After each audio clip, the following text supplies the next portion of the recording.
I hate to say it, but gone are the days where it's realistic for the younger generations like Gen Z and millennials to live out the American dream.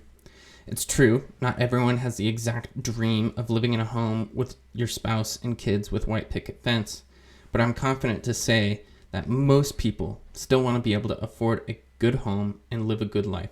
So what happened? I'm Seth, this is Acquired Salary. In today's short talk, I'm going to discuss the bleak future all Americans are facing today. This discussion is going to start with a new study from Northwestern Mutual on retirement. The last thing I want to do is bring everyone down, but the results of this study have some pretty deep implications, so it's important to talk about the reality everyone faces now. So this study was about planning and progress towards retirement, and the data is pretty depressing. So what did they find out about retirement? Well, respondents were asked how much they believe they'll need to retire comfortably. An aggregate shows Americans expect they need roughly $1.46 million to do that. Before I run the numbers with you to understand whether 1.46 million is realistic or not, I have to add additional context and relate it to inflation. The finding of $1.46 million is a 15% increase in last year's expectation of $1.27 million for a comfortable retirement. Trying to understand what this dramatic change means isn't so straightforward, but essentially, society's expectations of inflation are way higher than the Federal Reserve is reporting. The Federal Reserve has been reporting 2 to 4% inflation rates, and it just doesn't match reality. I mean, look at the jobs and labor reports. The Bureau of Labor Statistics keeps reporting exceptionally strong job numbers and in terms of job openings and low unemployment. Yet, it just takes one quick look at social media, especially recruiter social media, and things still haven't turned around. Yes, there are some indications from recruiters that things are perhaps starting to turn around, but I'm not so convinced yet. And regardless, if things turn around and the pendulum of employment swings back in the favor of employees, having a steady, stable income is quite literally just the start of solving the problems people need to in order to live out the American dream. I'm going to make a callback to Investopedia. Last year, they released an article where they calculated the cost of the American dream. According to them, the American dream roughly costs $3.4 million. In their estimates, they show the average amount needed for retirement is $715,968. Now, this is dramatically different from Northwestern Mutual's findings, but Northwestern Mutual had the condition of a comfortable retirement, so I would expect the numbers to be higher. Regardless, $716,000 and $1.46 million seem a little bit low to me, and that's already a lot of money for the average American. Okay, so some of you might be asking why $1.46 million seems like a low retirement amount. Well, the cost of retirement seems low to me because from time to time I've followed the FIRE movement, or financially independent retire early, and 1.46 million is far away from the typical 2 to 3 million espoused for a fat FIRE or a comfortable retirement. I don't know about you, but when I retire and eventually pass away, I want to be able to pass this on in an inheritance. So I'm curious of what the American dream might cost if you were to include an inheritance for your children.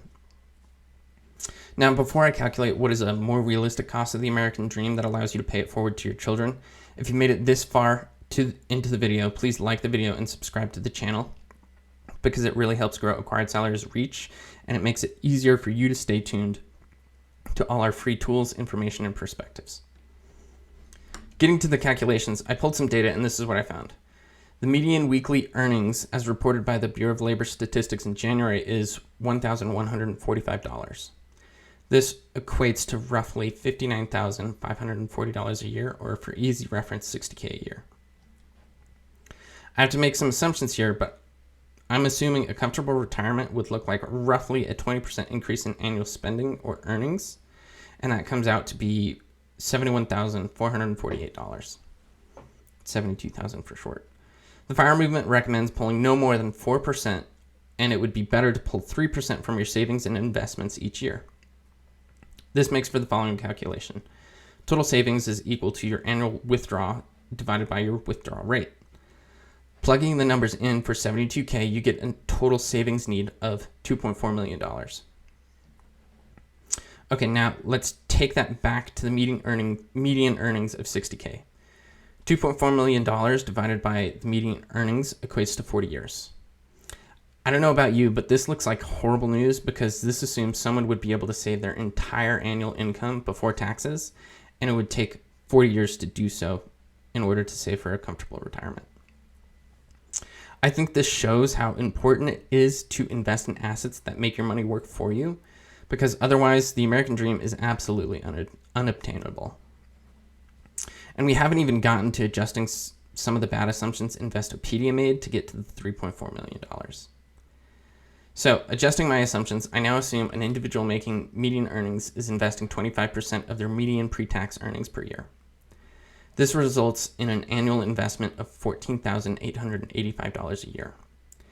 In combination with your annual investment, the invested money is going to earn a compound return of 7%. This is a common safe assumption in the finance community. Using these numbers, it's going to take roughly 35.25 years of consistent and good returns before an individual can save up enough money for a comfortable retirement. And this includes leaving an inheritance for your kids. Okay, that seems reasonable, as most people work 40 years over their career, but how do the other numbers check out when considering the cost of the American dream? Well, assuming a 25% tax rate and a 25% savings rate, an individual is left with $29,770, roughly $30K. The American dream, with Investopedia's $716,000 retirement savings, costs $3.4 million.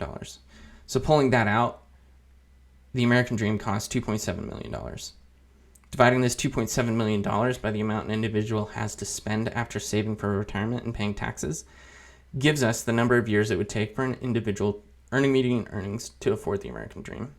And we get 90 years. 90 years to afford the American dream while properly saving for a comfortable retirement and inheritance for your kids. To me, this makes sense because there are people living in cities that literally spend half of their income on rent or their mortgage. So allocating any savings is pretty unrealistic, but it definitely hurts people in the long run if they don't save and invest. Okay, so at this point, I'm going to accept all of Investopedia's other American dream cost assumptions at face value. I'm only going to change the amount needed for retirement, increasing it from $716K to $2.4 million. This raises the total cost of the American dream to be a minimum of $5.1 million. Even if we bring the retirement savings down to the Western Mutual's findings of $1.46 million, the American dream still costs $4.1 million. If that isn't enough data for you to think it's time to call it, I have one more piece of data that is just the cherry on top. If you look at the median earnings by education level, median lifetime earnings, only half of professional degree and doctoral degree owners are in the range of making enough over their lifetime to afford the American dream.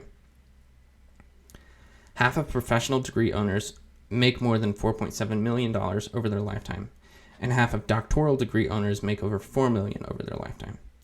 So if they play their cards right, they can afford the American dream and live out a healthy retirement, so long as they don't succumb to lifestyle creep, because technically their retirement savings and annual withdrawal allowance is lower than their average annual income they had over the course of their life, because the withdrawal that we were having was $72,000, and these individuals are making $100,000 or $117,000 a year. Considering all this data, I think it's safe to say it's time to call it. The American dream is dead. I don't know if it can be resuscitated, but the optimist in me hopes it can be. All I can take away from these thought exercises is your primary imperative when trying to live the American dream should be to increase your annual earnings. It may take a few years developing skills and competencies to maximize your earning capacity, but the moment you get an opportunity that allows you to realize your maximized earning capacity, I would jump on it. I say go all in. Otherwise, Larry Fink from BlackRock was right. People are just going to have to work longer. What do you think? Please share your thoughts in the comment section below. And if you've made it this far, you may as well share the video with a friend that you think would find this perspective thought-provoking or interesting. Also, come back for future videos that will help you build up skills and competencies to help revive the American dream. Until next time.